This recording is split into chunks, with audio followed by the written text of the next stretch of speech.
지난 주일에 회개에 관한 그 설교를 했습니다. 오늘 한번 더 하도록 하겠습니다. 하나님께서 우리를 구원하시기 위해서 선택받은 사람 불러내고 그들을 거듭나게 하십니다. 그들을 거듭나게 하시는데 이 거듭남은 우리의 믿음을 끌고 나가는 엔진과 같은 것이기 때문에 굉장히 중요해요. 하나님께서 그냥 너 거듭나라 그렇게 하는 게 아니에요. 지난 주간에 말씀드렸죠. 암탉이 병아리를 달걀을 품고 거기에서 병아리를 만들어내려고 21일 동안 쫄쫄 굶어요. 아주 바짝 말라버립니다. 사람도 21일 굶어버리면요 이게 힘이 없어요. 그런 열정과 그런 희생과 그런 수고로 야, 어떻게 계란에서 삐약삐약 병아리가 나와요? 그만큼 암탉의 수고와 희생이 있는 거예요. 우리 거듭남도 마찬가지예요. 거듭나라 뚝딱. 그래서 우리가 거듭난 게 아니고 성령께서 주도적으로 우리를 거듭나게 하시는데 정말 엄청 우리를 품고 오랜 세월 동안 하나님께서 예정해 놓으시고 선택한 그 이름을 품고 우리 속에 계속 품고 있다가 우리가 거듭나게 될 때에는 혼자 잘 커라 그렇게 하지 않습니다. 거듭난 사람들 가운데 회개와 믿음과 칭의라는 세 가지를 같이 넣습니다. 같이 집어넣어요.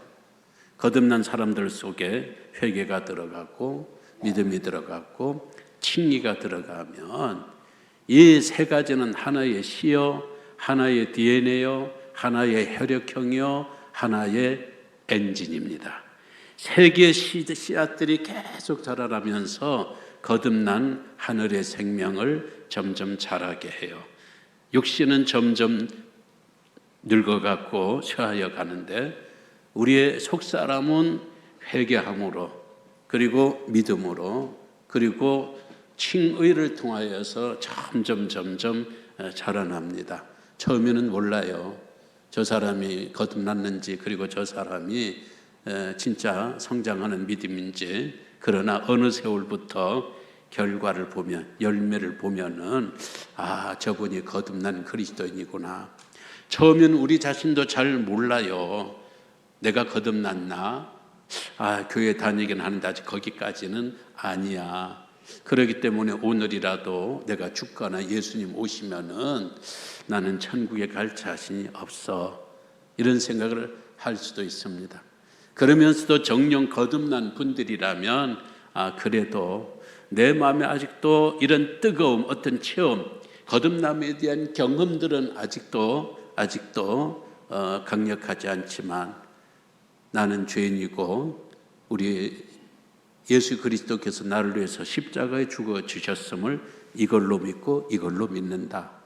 그리고 아직도 내가 믿는 사람이라고 떳떳하게 사람들한테 내 보이지는 못하지만 나름대로 내가 최선을 다하여서 신앙생활을 한다.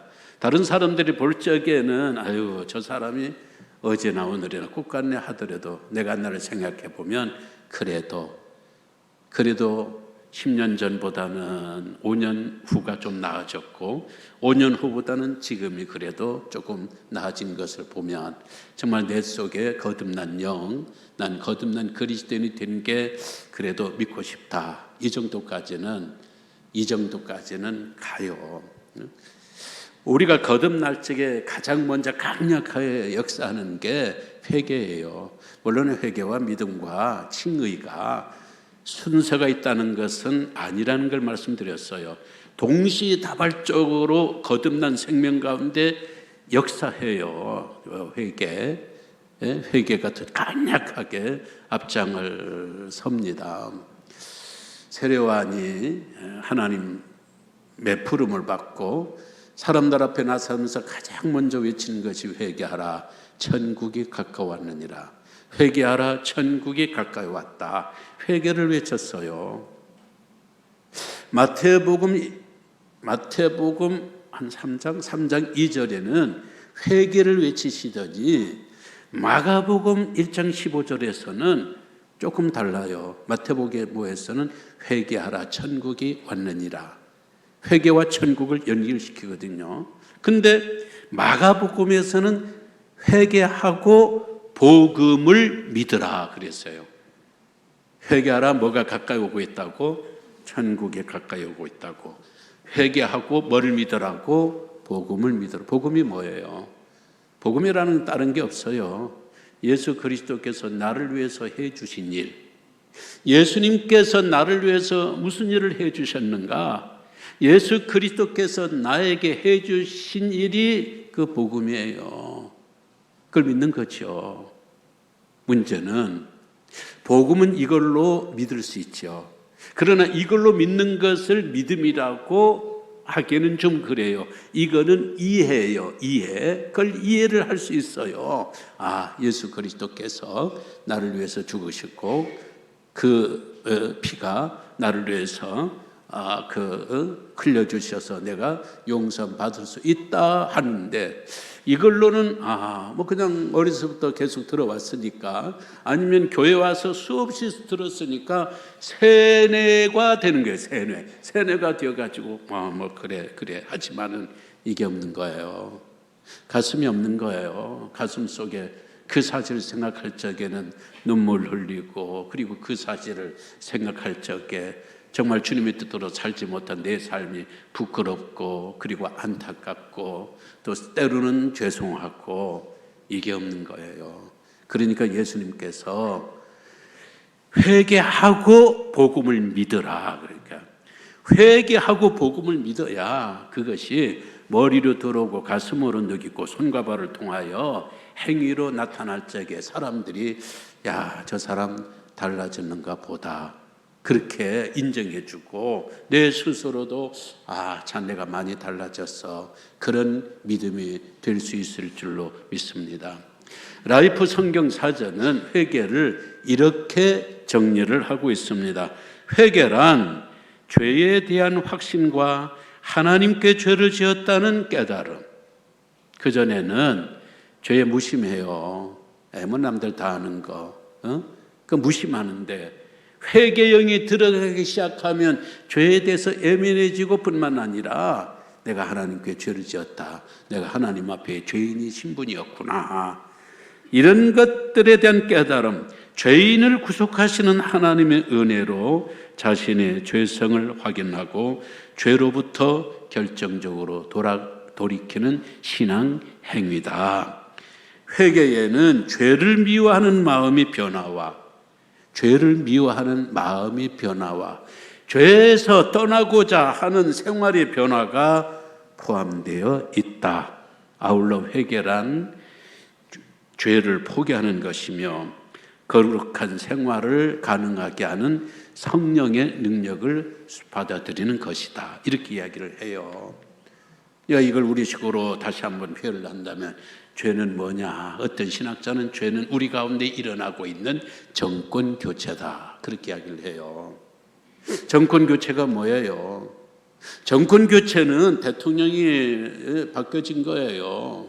여당 야당이 바뀌어진 거예요. 대통령이 바뀌었다는 건 뭡니까? 대통령이 바뀌면 대통령이 임명할 수 있는 직함들이 수천 수만 개예요.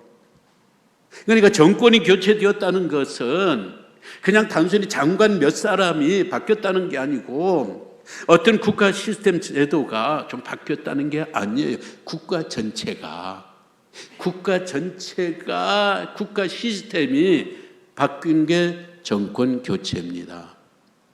그러나 정권 교체가 되었다고 해서 제대로 정권 교체가 일어납니까?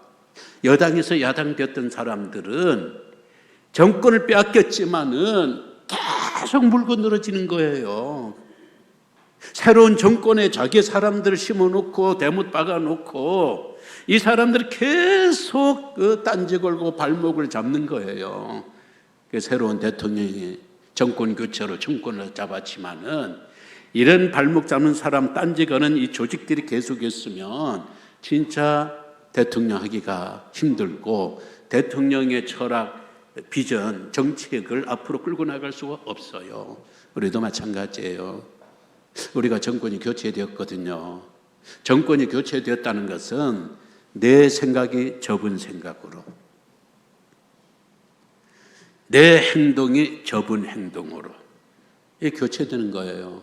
교체되는 건데 이게 아직도 우리들 속에 옛 정부가 남아있는 거예요. 옛 사람이 남아있는 거예요.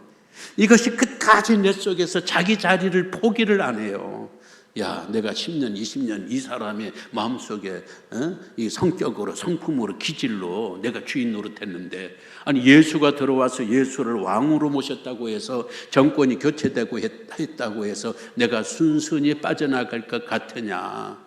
우리의 이 성품이, 우리 집안에서 내려오는 기질들 있잖아요.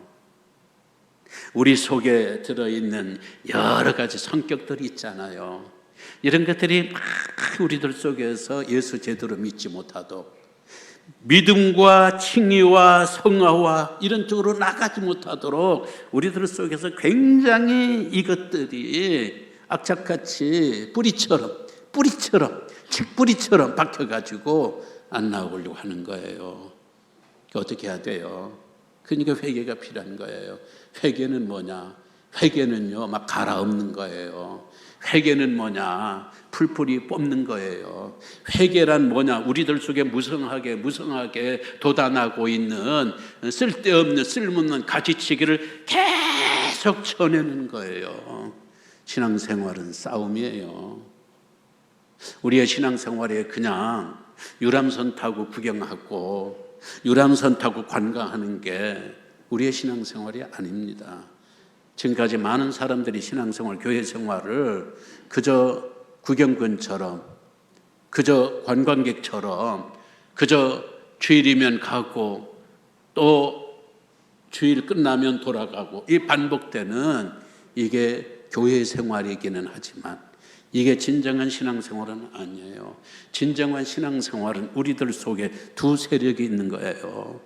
새로운 정부와 옛 정부, 새로운 왕과 옛 왕, 옛 사람과 새 사람, 옛 기질과 성령 안에서 새로 거듭난 사람들을 통하여 들어오는 새로운 영적 기질, 여기에 우리들 가운데 다윗과 사울이 피 터지게 싸운 것처럼 우리들 속에 검은 고양이와 흰 고양이가 살아있어서 선한 생각과 악한 생각이 계속해서 싸우는데 이걸 뽑아낼 수 있는 게 바로 회개다. 회개라는 거예요. 그럼 처음에 회개의 주체는 누굴까요? 내가 회개하는 거예요. 하나님께서 나를 회개시키도록 해주시는 거예요. 하나님께서 나를 회개시키도록 해준다. 회개의 주체가 하나님, 그 안에서 성령님이다. 이렇게 주장하는 사람을 우리는 소위 칼빈주의라고 그래요. 아니다. 암만 하나님이 그래도 내 주인은 난데 결정권은 나에게 있는데, 암만 교회 가자고 해도 내가 교회 안 가, 내가 안 가면 난 안 가. 그러면 끝인데, 암만 누가 예수 믿으라고 해도 나 예수 안 믿어. 내가 결정권이 있고 내가 선택권이 있지. 어떻게 나의 주인은 나인데 어떻게 하나님께서 강권적으로 나를 회개시켜? 이렇게 주장하는 사람을 가르쳐 소위 알미니안주의라고 그래요. 인간적으로는요, 알미니안주의가 상당히 합리적이에요. 그러잖아요. 아니 평양 감사도 내가 싫다 못하는 거예요. 암만 먹으라고 그래도 내가 안 먹겠다면 안 먹는 거예요. 입 벌리라고 먹여주고, 그건 한계가 있는 거예요. 그러나 신앙생활을 오래 하던 분들, 또 신앙생활을 가만히 들여다보면 어느 날 문득 내가 왜 여기 앉아있지? 아니 내가 어떻게 이 기독교 신앙생활을 하게 되었지? 그래도 교회에서 내가 직분도 받고 지금 여기까지 살아왔지? 가만히 생각해 보면 내가 한 게 아니에요. 모든 것이 누구의 은혜라? 하나님의 은혜. 하나님께서 거듭 우리를 하나님의 성령이 강권적으로 오셔서 거듭나게 하시면서 회개의 영도 함께 집어넣어 준 거예요. 그 회개의 영이 계속 우리를 회개시키는, 알게 모르게 회개시킨 거예요. 그전에는 그런 죄를 지어도 남들 다 하는 거잖아요. 그런데 예수 믿고 어느 정도 내 속사람이 자라기 시작하고 거듭난 영혼이 어느 정도 생각하고 또 판단할 수 있는 그만큼 우리 영적 믿음이 자라나면, 이건 아닌데, 예수 믿는, 그래도 내가 명색이 집사인데, 내가 그래도 교회 다닌 사람인데 이거 하면 안 되지, 이거 하면 안 되지, 내가 좀 잘못했다, 하나님 용서해 주세요, 용서해 주세요. 이런 모든 것들을 알고 보니까 내가 한 게 아니에요. 회개의 주체는 내가 한 게 아니에요. 누가복음 15장에서 탕자가 아버지 집으로 갑니다. 아버지 집으로 가는 게 그 탕자의 힘으로 간 게 아니에요. 아버지는 아직도 문 열어놓고 나를 기다리고 있고, 아버지는 내가 10번 죄를 지어도 100번 죄를 지어도 10번도 용서해 주고 100번도 용서해 주시는 우리 아버지, 그 생각이 아버지가 이 탕자를 끌어당기는 거예요. 집으로 그 아버지가 끌어오는 거예요. 회개는요, 내가 해야 될 부분들이 있지만, 그러나 결정적으로 진정한 회개는 성령의 주관이라는 것, 성령의 소임이라는 것. 사도행전을 보세요. 베드로가 예수 그리스도를 전했어요. 너희 손으로 잡아 죽인 그 예수가 우리가 기다리던 메시아다. 그러니까 그날 3,000명, 5,000명이 울면서 회개의 눈물을 흘렸어요. 우리가 우리 손으로 메시아를 죽였으니 우리가 어찌할꼬. 무슨 말이에요? 우리가 우리 손으로 우리가 기다리던 메시아를 죽여버렸다는 거예요. 수천 년 동안 우리 조상들이 그렇게 기다려왔던 그 메시아가 왔는데 세상에 우리가 그분을 죽여버렸다는 거예요. 연모라는 드라마를 보면 이게 쌍둥이를 낳아요. 요즘은 쌍둥이를 낳으면은 너무들 한꺼번에 그러니까 너무 좋아하고 그러거든요. 또 옛날 특히 이 왕실에서는 쌍둥이가 낳으면은 불길하다고. 그것도 또 아들과 딸을 낳았어요. 아들과 딸을. 이게 알려지면 불길하다고 큰일 나요. 그러니까 공주를 죽여요. 물론 죽인 게 아니고 죽인다고 해놓고는 이렇게 해서 내보내는데 나중에는 말이죠. 이게 이 공주하고 왕자하고 혼동을 해가지고 왕자가 공주인 줄 알고 왕자를 죽여버려요. 왕자를 죽여버린 거예요. 대성통곡을 해요, 세상에. 귀한 씨를 죽여버린 거예요. 그러니까 죽인 사람들이 그 주변 사람 나중에 알고 어떻게 탄식하겠어요. 야, 우리 왕씨 하나밖에 없는 왕세자를 내가 죽였다는 거예요. 착각한 거예요. 마찬가지로 그렇게 3,000명이 울었어요. 나중에 5,000명이 회개하면서 울었어요. 이 사람들이 어떤 사람이에요? 어린아이들, 여인들, 남자들 아닙니다. 남자들만 3,000명, 남자들만 5,000명이에요. 이 사람들은 회개 회자가 잘 안 들어가는 사람들이에요. 그런데 회개했어요. 베드로는요, 대학 출신입니까? 명예연설가입니까? 이 사람요, 고기잡이에요. 업으로서는 고기를 낚는 데는 1등이지만요, 연설자가 아니에요. 설교자가 아니에요. 이 사람이 설교를 듣고 누가 회개하겠어요? 대여섯 명은 그러려니 고기를 끄덕끄덕 할 수도 있지만은 세상에 3,000명이 이 죄를 어찌할꼬, 우리가 메시아를 잡아 죽였으니 이 죄를 어찌할꼬 탄식하며 회개의 영으로 울부짖었습니다. 이게 누가 한 거예요? 베드로가 한 거예요? 이 남자 3,000명이 한 거예요? 아니에요. 하나님이 성령이 베드로가 말씀을 증거할 적에 3,000명의 심령 속에 들어가서 그들을 회개시킨 거예요. 그들의 마음을 돌이켜 세운 거예요. 그러니까 저들이 다 회개한 거예요. 이렇게 회개는요, 1차적으로 성령의 역사예요. 그럼 2차적으로 우리가 할 회개는 뭐냐? 우리가 할 회개는 처음에 원죄에서 회개. 원죄는 사실 나하고 관계가 없어요. 그러나 그 원죄는 계속해서 전가가 되어 옵니다.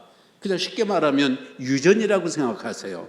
여기다 정확한 표현은 아님에도 불구하고 이해하기가 쉽게 계속 그 죄가 전가되어서 그 죄의 본성, 죄성이 우리 가운데 있는 거예요. 이것이 원죄예요. 이 원죄가 바로 거듭날 적에 우리의 마음속에 역사하셔서 이 죄의 뿌리가 뽑히는 거예요. 이게 문제예요. 이 원죄가 문제라는 거예요. 암에 걸린 사람들에게 미안하지만은 우리 설교로 좀 이해하기가 쉽게, 저도 암이란 말이 진짜 싫어요. 언제 말씀드렸죠. 암이라는 소리 지금 30년이 넘었지만 암 소리만 들으면 경기가 일어나는 것처럼 참 그래요. 그래서 성경이 가장 싫어하는 사람 두 사람, 르보암과 여로보암입니다. 나 이 사람 나오면 진짜 싫어. 그만큼 내가 그 단어만 나오면 하기 때문에 이런 말 하기 싫어. 오늘 설교를 하기 위해서 암에 걸렸어요. 암에 걸리면 이게 딱 그냥 하고 계속해서 그냥 우리가 방사선 치료나 계속하고 앞으로 음식 잘 먹고 그리고 계속 소독해주고 이런 의사면요, 그 진정한 의사가 아니에요. 진정한 의사는요, 이걸 째야 돼요. 그 속에 있는 거를 끄집어내야 돼요. 그렇게 하려면 어떻게 해야 돼요? 환자가 자기가 암 환자라는 걸 스스로 인정을 해야 돼요. 난 암 환자다. 이거는 수술해야 된다. 그래서 병원을 찾는 겁니다. 난 암 환자입니다. 의사 선생님, 나를 수술해 주세요. 그래서 갈라내고 그 안에 있는 걸 모든 걸 다 도려내고 그리고 봉합하고 그 다음부터는 내가 항상 건강하고 그리고 안 좋은 것들은 내가 멀리하고 그러면서 암에서 해방이 되는 거예요. 원죄가 그런 거예요. 원죄가 도려내지 않고서 우리가 우리 자범죄들만 우리가 이것도 그렇고 그런 자범죄 회개해 가지고서는 원죄가 있는 한은 그는 구원을 받지 못하는 거예요. 이 원죄에 눌리면 거듭난 사람이 자라나질 못해요. 그러니까 10년, 20년, 50년 믿어도 자라나지를 못하니까 이게 확신이 없고 주님을 향한 열정, 뜨거움이 없는 거예요. 어찌해야 돼요? 하나님 앞에 우리 자신을 고스란히 알몸처럼 내어놓아야 돼. 하나님, 저는 죄인입니다. 저는 거지입니다. 나에게는 의가 없습니다. 처음부터 나는 죄에서 태어났습니다. 주님, 내가 우리 구주 예수 그리스도 주님이 내 죄를 없애주실 수 있는, 사해 줄 수 있는 구세주임을 내가 믿습니다. 저는 죄인입니다. 이걸 받아들여야 돼요. 근데 유대인들이 이걸 못했어요. 오늘 본문의 말씀 보면 이 바리새인들은 말이죠, 유대인들은요 원죄의식이 없어요. 희한하죠? 유대인들은 원죄의식이 없어요. 왜? 원죄를 인정하는 순간 그들의 선민이라는 특권이 없어져 버려요. 선민이라는 특권이. 그러니까 원죄를 인정할 수가 없어요. 왜? 선민이라는 것이 사라져버리기 때문에 원죄를 인정하지 않고 자범죄를 인정해요. 자범죄를 인정하지만 그들은 율법과 계명이라는 게 있습니다. 어려서부터 철두철미하게 율법과 계명을 지킵니다. 그러니까 우리처럼 막 자범죄들이 없어요. 이건 진짜예요. 그 사람들은 진짜로 지키는 거예요. 진짜로. 그리고 더 큰 죄가 있을 것 같으면은 그 죄의 문제를 해결하기 위해서 성전을 찾고 거기서 짐승 제사를 통하여서 그 죄가 사함받습니다. 그러니까 원죄도 없겠다. 자범죄도 용서받을 수 있는 수단이 있겠다. 그러니까 그들은 구세주가 필요 없는 거예요. 예수가 왔어요. 예수는 어떤 사람이냐? 예수의 이름이 저를 죄에서 구원해 줄 자. 그러니까 유대인들은 우리하고는 상관없는 거예요. 왜? 우리 죄가 없는데. 우리가 원죄도 없고 우리 자범죄는 계속해서 우리가 짐승 제사를 통하여서 사함받고 야간한 죄는 여기 보세요. 12절 나는 일에 2번씩 금식하고 소득의 11조를 드립니다. 죄에는 관계없는 사람이니까 예수 그리스도가 구세주로 오셨다고 하니까 이거는 안 믿는다는 거예요. 우리가 원하는 사람은 죄에서의 구원이 아니라 로마에서의 구원이라는 거예요. 그래서 죽여버린 거예요. 세상에 죽여버린 거예요.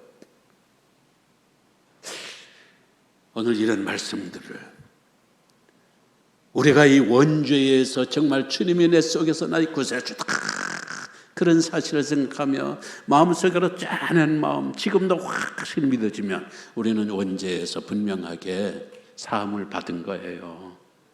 원죄에서 사함은요 1번이면 끝나요.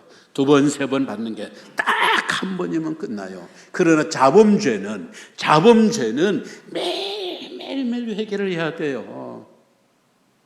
소위 침례교 바국수는요, 그 교단은 우리가 용산 받으면 그 다음부터 죄를 지어도 괜찮다고 그래요.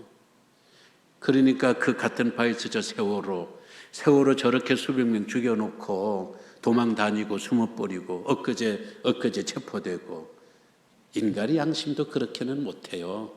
이 종교라는 게 이게 잘못되면 아주 이게 진짜 아편 같은 거고 아주 해악된 거예요. 그런 나쁜 사람을 만들어내는 것도 종교거든요. 왜? 그 교리가 죄를 지어도 한번 용서함 받은 사람은 하나님께서 그냥 무조건 죄에서 그냥 다 용서해 주신다라는 이런 거예요.